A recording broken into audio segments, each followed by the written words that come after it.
it is time to bring in Bruce. Who? Hello, Bruce. Hello, Michael. How are you? Oh, Michael. Oh, God, am I in trouble? No, you're not. I just prefer formality, as you can tell. Yeah, well, let's put it this way. The first time I ever saw you on stage was with colourful hair and a guitar. Well, unfortunately, the lockdown has put paid to the colourful hair, so now I'm basically looking very much like Father Ted's stunt double with my my silvery locks. But there is a guitar up there. I don't know if you can see it.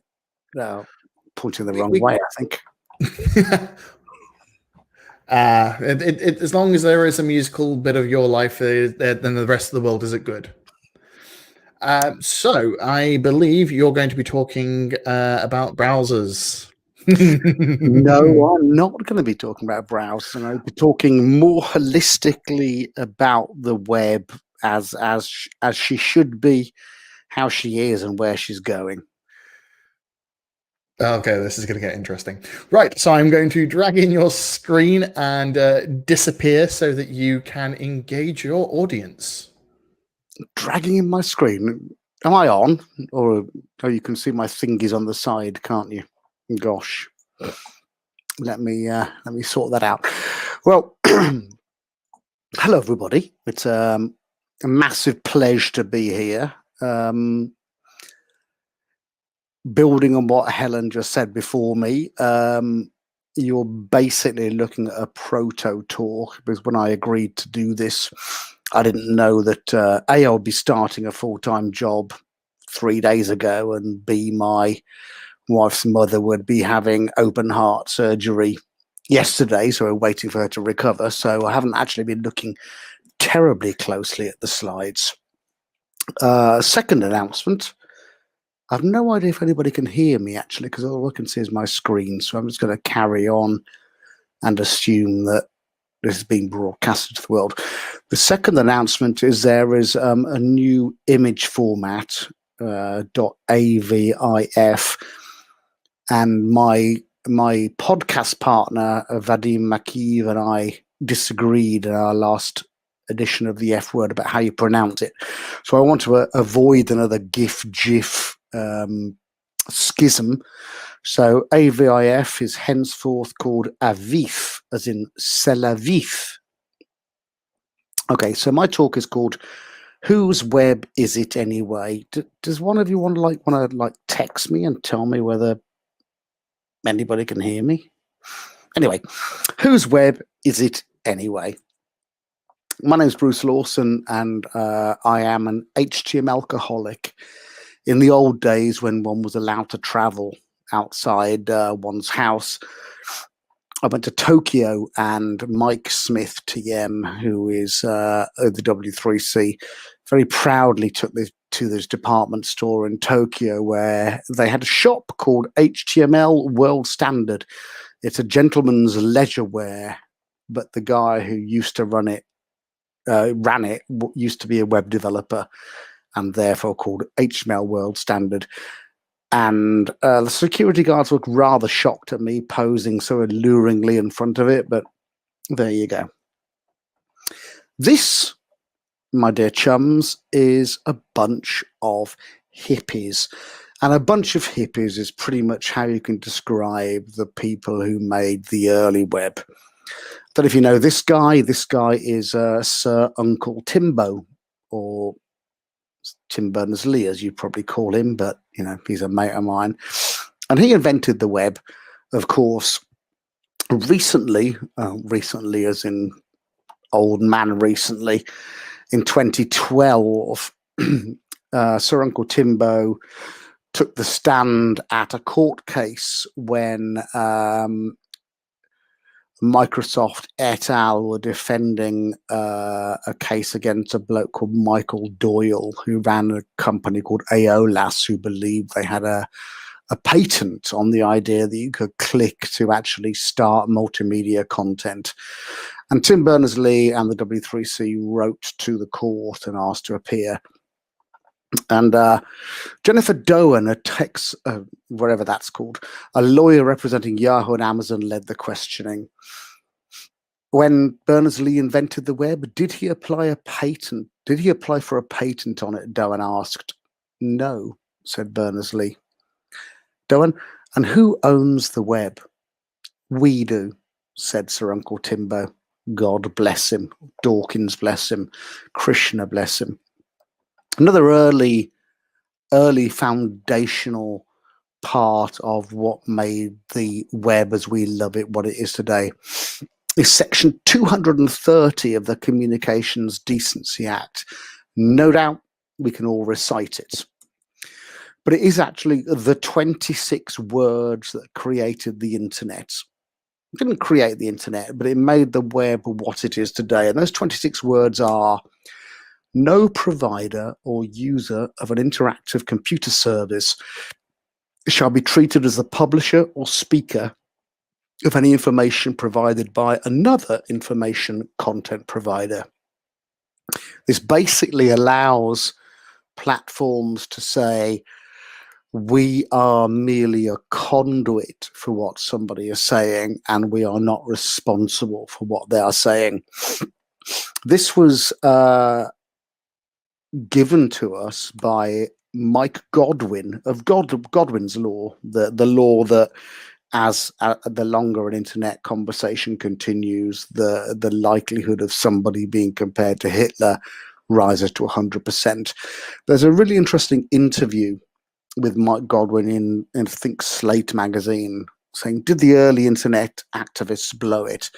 So Godwin was the co-counsel in a court case called Reno versus ACLU in 97, which was the constitutional challenge to the Communications Decency Act.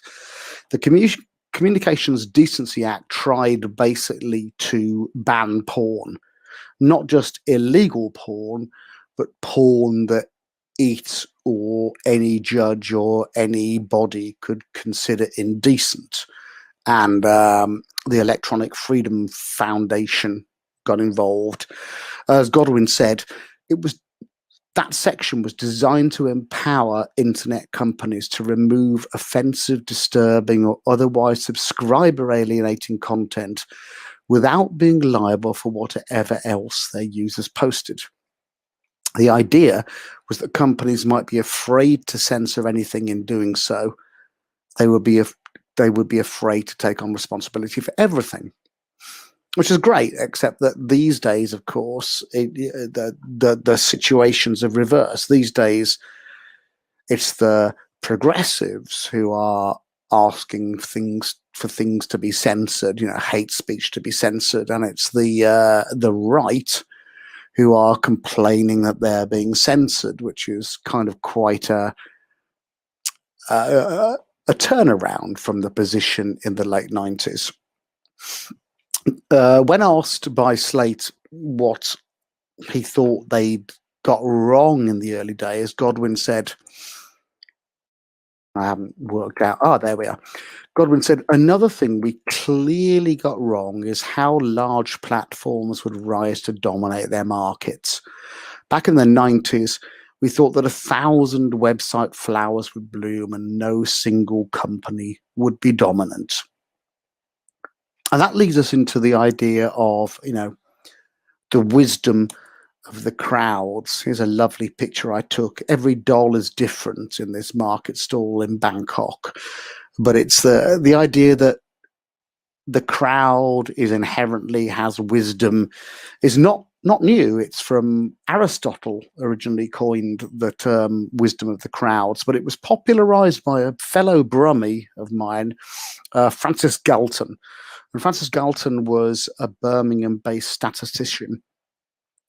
And he allegedly, they were at a country fair and there was a skinned cow, and every participant at the fair was asked to guess the weight.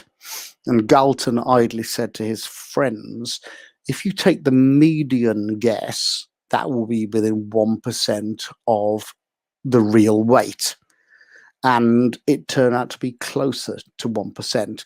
So there's a statistical basis for the idea that if you have a large enough population sample, the median estimate will probably be accurate. And, you know, the wisdom of the crowds is all very good, but I actually noticed more what I call the malice of the mob. Here you can see Stuart Langridge and the Fusion organisers at one of their parties. Here is Francis Galton in his later years. He died in 1911 in Birmingham. But this is my artist's mock-up of how he would have looked if he was looking at YouTube comments or indeed Facebook comments. Because we all know that once you get this massive social networking ability, it leads to terrible things. This is a satellite photograph of northern Burma, Myanmar, where Rohingya villages have been burned down, largely orchestrated by people coordinating A, their hatred, and B, acting upon their hatred by Facebook. Facebook knew this was happening, but they only had one Burmese language moderator who was based in the Philippines, who simply couldn't keep up with it all. And this, of course, is the end result. A massive, horrible refugee camp in Cox's Bazar in Bangladesh, where hundreds of thousands of Rohingya Muslims live, having been forced out from Myanmar. This is organized and orchestrated over Facebook. A VP of Facebook, whose name I've forgotten because I can't see my speaker notes, said in an internal memo, "So we connect more people. That can be bad if they make it negative. Maybe it costs a life by exposing someone to bullies. Maybe someone dies in a terrorist attack coordinated on our tools. And still we connect people. The ugly truth is that we believe in connecting people so deeply that anything that allows us to connect more people more often is de facto good. It is perhaps the only area where metrics do tell the true story as far as we are concerned." Now, you can all flame me in the comments later. I don't actually have a particular problem with this message. If this was a telephone company saying, you know, we at T-Mobile or we at British Telecom connect people, and some people have conversations that are horrible, yes, that's true, but it's still good that people are connected. I wouldn't have a problem with that, except that I detect what you will see in the next slide. Hippopotamus, some cress, and the letter C, or Hippocracy. Good joke, I know, no feedback, whatever. So I want to tell you the story about Vladimir Putin's communist nipples. Now, of course, Vladimir Putin is a jolly good capitalist and a lovely enabler of oligarchs. But as you can see from this Matryoshka doll that I got in Red Square in Moscow when I was lucky enough to go there, underneath Stalin and Lenin and Gorbachev and Yeltsin, you get Vladimir Putin. And there was a meme that went around on Twitter a little while ago, and it said, Russia confirms that its new COVID-19 vaccine has no side effects. And they'd taken one of those photographs of Putin on a horse or wherever he was, topless, looking all ripped and gorgeous, and basically photoshopped, photoshopped a massive pair of boobs on him. And this amused me because basically I'm fucking 10 years old. And this amused me, so I put it on Facebook, and within about 3 seconds of putting it on Facebook, I got an automated notification saying this has failed our content guidelines. So presumably their Mark Zuckerbot had scanned my upload and seen some boobs on Putin and flagged it up. So because Putin used to be in the cage of being a communist, and the sign of communism was always a red star, I uploaded it with red star over Mr. Putin's communist nipples. So you can see Facebook saying your post didn't follow our community standards on nudity or sexual activity. So there's me posting it with red stars on his nipples. And 2 seconds later, you can't post for 24 hours because you are banned. And I didn't understand that. This is a photograph uploaded by my daughter onto Instagram, because my daughter is a tattoo artist in Birmingham. And anybody in Birmingham, feel free to DM me and I will connect you up if you want a tattoo. This is a shaved male leg with a nipple on it. And this is somebody who specializes in tattooing nipples onto the reconstructed breasts of women who've had mastectomies.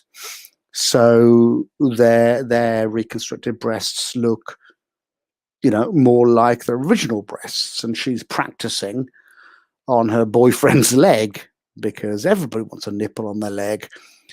But these people are being taken down by Facebook because of nipples, even when it's a tattooed nipple on a man's leg. And this got so bad that this lady who tattoos women who've had mastectomies, they started a protest. So they inflated this giant boob outside the Facebook HQ in London, which I think is a remarkable thing, because, like I said, I'm 10 years old, so it made me giggle. And also, it's just, it's a righteous thing to do, and it's a nicely done protest. But it got me looking at the Facebook community guidelines. What's interesting to me here, as you can see highlighted maybe, or if you are visually impaired, I'll read it to you, but it says, do not post uncovered female nipples except in the context of breastfeeding, birth giving, afterbirth moments, health-related situations, brackets, for example, post-mastectomy, breast cancer awareness, or gender confirmation surgery, or an act of protest. 2 questions there. It's like, well, there are people who just don't want to wear a top. It's not that they are breastfeeding, birth giving, immediately postpartum, had a mastectomy. They just don't want to wear a top. People, there are people who culturally, women don't wear a top because of the weather. But also it astonishes me that it's female nipples. Like, female nipples are therefore deemed to be automatically sexualized, whereas male nipples are not. And also, presumably, the Zuckerbot is looking for a specific type of female nipples, because when they've been photoshopped onto Putin, who is all man, there's a disconnect there. I also note that the Facebook content guidelines say they make an exception for content that was posted in a satirical or humorous context, which mine obviously was. It might not be the best joke in the world, but it obviously is meant to be satire. Excuse me, and cheers. And this worries me, because the World Wide Web is meant to be the exchange of ideas worldwide. What I hate is the cultural imperialism, the exportation of Californian prudish laws upon the web. So a few years ago, I gave a talk in California, in somewhere ghastly called Santa Clara. And I put this slide up. It's an authentic photograph from the 1970s of a student party. And if you can't see it, it's in black and white. There's a guy with a beard, a lady with long hair and a centre parting, all very Joni Mitchell, another guy talking earnestly to a woman. And on a bed, completely fully clothed, are two couples kissing. Now, the reason I put this picture in my slide deck was to say, you know, if you begin having a conversation with your users, this could end up in a long-term relationship. Not the cleverest slide, and certainly not the cleverest business point. But I was asked to remove this slide on the grounds that it was sexually aggressive and suggestive of an orgy. And that Californian prudishness really grates for me. This is not suggestive of an orgy. The four people on the bed are demonstrably fully clothed and just kissing. So as an FYI, if you take nothing home from this talk, and I wouldn't be surprised if you didn't, because it's incoherent, if you take nothing home from this talk, do not ever accept an orgy do not ever accept an invitation to an orgy in California, because it's going to be really fucking boring. But fundamentally, Facebook, if nipples revolt you more than Nazis do, you are part of the problem. And I want to say thank you to my stock photography models there. But genuinely, yeah, by all means, tell me what I can and cannot do on your platform. But if you are comfortable with facilitating genocide, but you are uncomfortable with naked women's breasts unless in a medicalized situation, you've got it fucking wrong. Segue, complete scene change to Ad Block Plus. You've probably got this on your computer. You might have it wrapped up actually in your browser or in an extension. It's an ad blocker. It runs inside the Opera browser, for example. The blacklist that ABP uses is built into the browser. But this is a massive threat to our independent web. Axel Springer in Germany is suing ABP for, I think, the third time. This time, the claim is that ABP changes the programming code of websites in order to block inventory, and that this is illegal and infringes publisher copyright. Advertising blockers change the programming code of websites and thus directly access the legally protected offer of publishers. The head of media law at Axel Springer told the German site Heise. You know, so I didn't try to pronounce the German name. I'm sorry, but it's probably Klaus-Hendrik Schering, but I wouldn't want to bet on that. But the nucleus of their claim is that a website is programming code and therefore legally protected, and therefore you are breaking their copyright by interfering with it. Digging deeper, and through a mole I have who gave me the court documents and helpfully translated them into English for me, the crux of their argument, and this is subtle and there's a lot of words on the page, I apologize, and this astonishes me, but I can see how somebody might believe it.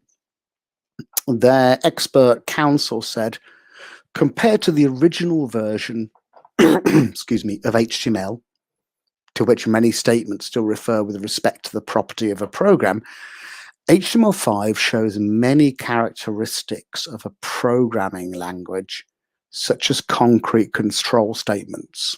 So they're they're saying that because their code is HTML5 and not HTML4 or previous, that it's a programming language and therefore copyrightable. The reason they define it as a programming language is control statements or commands cause the program with the browser to at least maintain certain priorities when processing programs. Block, i.e. immediately now, default, only at the very end, defer, or parallel, async. In other words, they're picking upon these attributes of the script tag to suggest that HTML5 is a programming language. And they say this means that the requirements for a computer program, such as those mentioned in the response to claim, are met. And in German law, case law defines a computer program as a sequence of commands which, when recorded on a machine-readable medium, are capable of causing a machine with information processing capabilities to display, execute, or achieve a specific function or task or a specific result. In other words, Axel Springer are claiming that because they use defer async, their code is HTML5 and thus a programming language, and therefore at the Adblock Pro extension is violating their copyright. Now, I don't know much about the German legislature. Maybe it's not like the British legislature. Here you can see a wonderfully diverse group of judges in outside the Old Bailey. But I'd be willing to bet that the people who are ruling on this case don't necessarily understand the malleability, the inherent malleability of HTML and CSS and our relationship with our browser. Excuse me. I would press mute, but I'm on a full screen, so I can't. Our browser in W3C speak is a user agent. It works for you. It is your butler. It is your gopher. I use the term pun intended. There is a glorious history of browsers actually interfering with websites in order to make the user experience better. The user being you and me, not the person who made the website. There is a whole list of interventions that browsers routinely make on the WCAG list. Over the course of its existence, the web has accumulated a multitude of standards and common patterns. While most of these are beneficial for both developers and users, if abused, intentionally or otherwise, web APIs can sometimes be a detriment to user experience. An intervention is when a user agent decides to deviate slightly from a standardized behavior in order to provide a greatly enhanced user experience. Because of its nature, it must be done sparingly and with extreme prudence. Now, we see this all the time. We see this with things that block ads. We see this with extensions that allow you to apply a user style sheet so that you can change background colors. Arguably, we see it in browsers when you can bump up the font size or zoom in. We see it in Firefox. We see it in Opera when you have an ability in the settings to ignore the fact that the developer has said user scalable equals no and allowed you to pinch zoom anyway. We see it with pop-up blockers. I saw it today with the idea that excuse me, target rel equals underscore blank nakedly is a security vulnerability. So browsers treat browsers treat target equals underscore blank as implicitly saying no follow, no referrer in order to ameliorate that security vulnerability. If this Axel Springer lawsuit actually happens, and if this rolls out Europe-wide, as it could do if the German courts find for Axel Springer, this could seriously undermine the idea that your browser is an agent that works on your behalf. This went to court on August the 18th.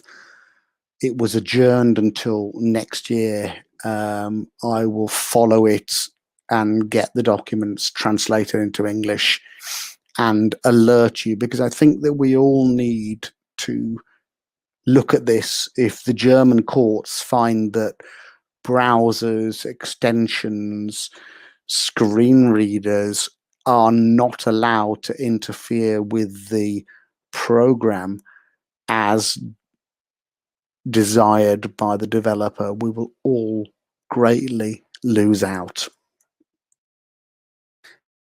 This is a map of the UK, and I've marked Nottingham. And by complete coincidence, this is a bloke called Mark Nottingham. Mark used to be on the technical architecture group of the W3C. He's a big noise in the Internet Architecture Board and the IETF, which is probably the Internet Engineering Task Force.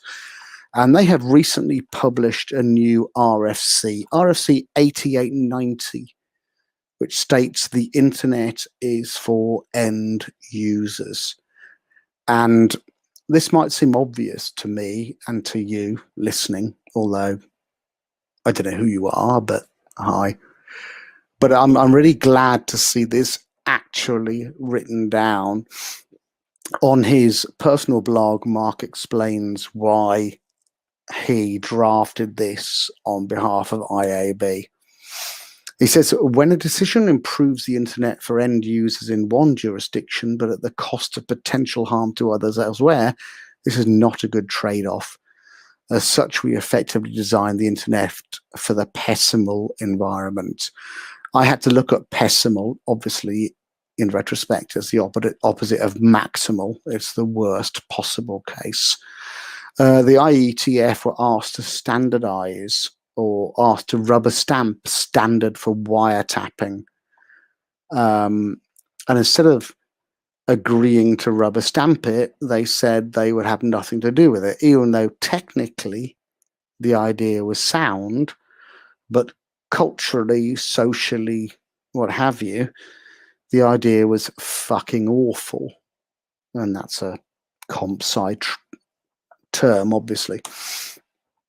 And Mark goes on to say, at its heart, the internet is for end users. It's a call for IETF participants to stop pretending that they can ignore the non-technical consequences of their decision. A call for broader consultation when making them, and one for continued focus on the end user. Ultimately, end user impact is at least as important as the technical considerations of a proposal. Big round of applause for the IAB and Mark there. In the interview with Godwin on Slate, they asked him, how he sees the future. Godwin says, when ordinary people are empowered to come together and work on a common humanity-benefiting project like Wikipedia, unexpectedly great and positive things can happen. Wikipedia is not the anomaly my journalist friend thinks it is. Instead, it's a promise of the good works that ordinary people freed by the internet can create. I no longer argue primarily that the explosion of freedom of expression and diverse voices facilitated by the internet is simply a burden we dutifully have to bear. Now, more than I ever did 30 years ago, I argue that it's a solution. Now, this is very similar to the words that were said by the VP at Facebook that I quoted before the Putin story, but the VP at Facebook was being hypocritical and Godwin isn't. I do not share his optimistic view of the crowd or the malice of the mob. But I do have great optimism in people younger than me, and most of you there are probably younger than me. I grew up. In fact, I was an adult. In fact, I was married and had kids before the internet really was part of most people's everyday lives. These days, no kid's ever going to be lost again because you've got GPS, you've got a map. Nobody ever need feel disconnected again because you can connect. These are my kids a long time ago. My son in the hole and grinning to the camera, he was logging on to the web through dial-up, calling up Firefox and playing Teletubbies on the CBeebies site before he could speak. These kids have grown up with the web. But I think what we lack most of all in the world, not just the UK, is the ability to see what the web is and to filter it adequately. And I think the older you are, the least adept your filtering is. When my kids were little, I used to tell them the story of this. Now, when they were 5 and 7, I used to say, imagine that I tell you a story, and imagine that one of these scary skinheads runs up to an old lady who's just walking down the road, pushes her over into a puddle of water, rolls her around and runs off. And my kids say, what a terrible, bad skinhead that is. And I'd say, imagine that I tell you that this skinhead was sitting outside and he saw the old lady walking along and some gasoline had been spilled on the back of her coat and it had caught a light and she hadn't noticed. So he ran over and he pushed her over and he rolled her in the puddle to put the fire out. And he ran away simply because he didn't want to give his name and address to the police because he just wanted to help somebody and didn't want any more trouble. What would you say? And my kid said, well, what a great guy. And I say, which one of those stories is true? And they would say, well, both of them are, Dad. And I'd say, yeah, it's the context that matters. And that's why when my kids were little, we would watch BBC News on Monday, CNN on Tuesday, Al Jazeera on Wednesday, Russia Today on Thursday, just in order to make them understand that there is no single truth. And I think what we lack, not just in the UK, but across the world, is education for critical thinking, fact-checking, cross-checking, understanding that not everything you see on Facebook, not everything you see on Twitter, not everything you see on website that's your favorite is true. And if I were to ask attractive people from iStock Photo to write a banner that is totally theirs honest, they would say education and not regulation is the way that we will preserve not just a technically open web, but a socially open web that serves all of the people. Because the web is not just computers. The web isn't in the clouds. The web is actually these women in Africa. The web is this blind guy in Toronto. The web is these ladies I photographed on a bus in India. The web is this elderly lady in a wheelchair in Taipei. The web is this chap on the New York Metro. The web is this farmer and his granddaughter whom I met when I was in Cambodia. Or as Uncle Timbo said, it is for everyone. Thanks and snogs, or thanks and elbow bumps. Sorry if this was terribly incoherent. Kisses.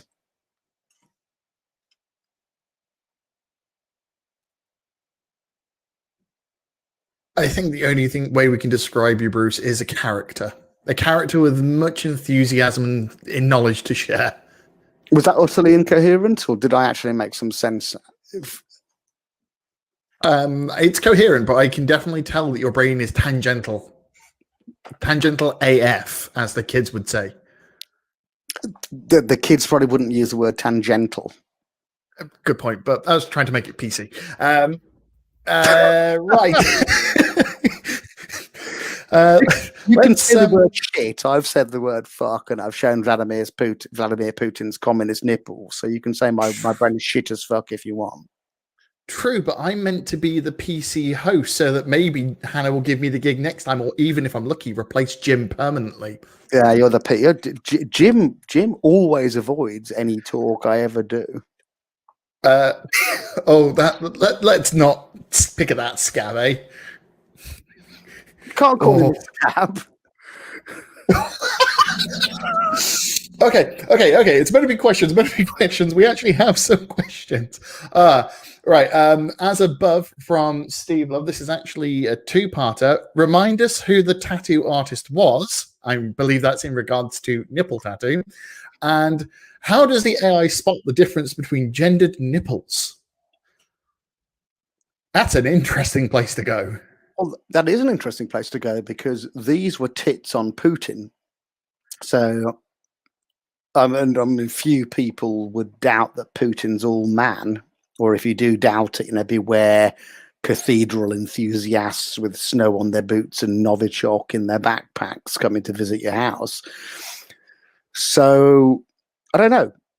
But what I really don't understand is why male nipples are entirely fine and female nipples are not. And I think that says far more about the values of Facebook than how their AI detect female nipples. It's like, why are tits worse than moobs? And I'm sorry I did that gesture, but I'm going to do it again. It's fine. I would be doing that, but that would be purely for showing off the little Fusion logo. No, mine is just because I'm a middle-aged man with man boobs.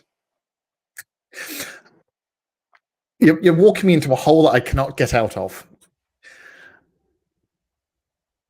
Okay. We do have another question from David McGinn Nicholson.